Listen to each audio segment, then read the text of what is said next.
I am nothing but a shell of the man I once was.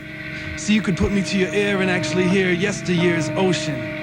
I was in shape then, a much better built body of water with infinite waves and fathomless depths where you could have gone deep sea fishing for compliments and caught plentiful schools of reassuring comments. Now all you get is the boot. You fell for the bait and got hooked on what you thought I was. Now we're both struggling to win this tug of war of the worlds where we breathe the same air, it's just done differently. And I'm trying to figure out ways to have to comfortably survive outside your element. Compromising intelligence, I dabbled in watered-down thoughts that filtered in from the mainstream. I'm offering mind-altering ideas that make the most quiet-natured brain scream from exposure to the types of things that won't necessarily make you happier. They'll just give you a greater range of emotions. And I could feel myself getting lured into deeper oceans of fantasy land where people think they're as safe as cartoons simply because they speak in bubbles.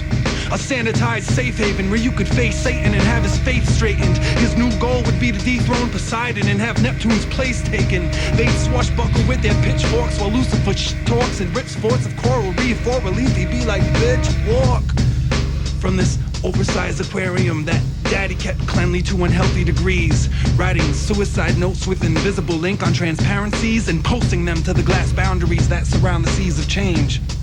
Strangely enough, while bringing back the real, I could sense intense resistance, so I had no other choice but to cut the line. I'm not saying you're overly naive, I just think you should get into the habit of checking to see when strings are attached. Fortunate for you, I'm compassionate enough to throw back what I catch. If it's underdeveloped, it needs time to grow, though I'm remorseful of the pain I've caused you. And I want to kiss your lips better. I sympathize with the sorrow by stroking the scar of my own traumatic experience with my excommunicated tongue. See, I know exactly what you mean when you say it hurts too much to talk. I've been there. I don't plan on returning, cause no matter how much of a distance I kept or how long I waited for my wounds to heal, they'd reopen with the slightest flashback. So I sued time for malpractice. That bastard's a hack with a rusty scalpel and barbed wire stitch thread.